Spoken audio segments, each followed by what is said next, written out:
আজ ৩ জানুয়ারি ২০২২ খ্রিস্টাব্দ, ১৯ পৌষ ১৪২৮ বঙ্গাব্দ, রোজ সোমবার।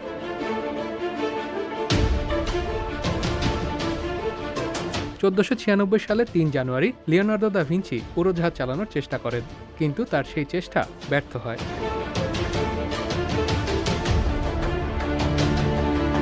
১৭৮২ সালের ৩ জানুয়ারি বাংলাদেশের সিলেট জেলা প্রতিষ্ঠিত হয়। দেশের উত্তর পূর্বাঞ্চলের সবচেয়ে বড় প্রশাসনিক অঞ্চল সিলেট।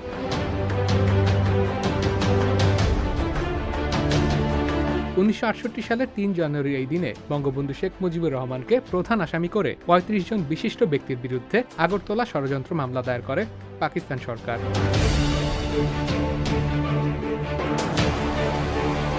১৯৯৯ সালের ৩ জানুয়ারির এই দিনে মার্কিন স্পেসশিপ মার্স পোলার ল্যান্ডার মঙ্গল গ্রহের উদ্দেশ্যে উৎক্ষেপণ করা হয়।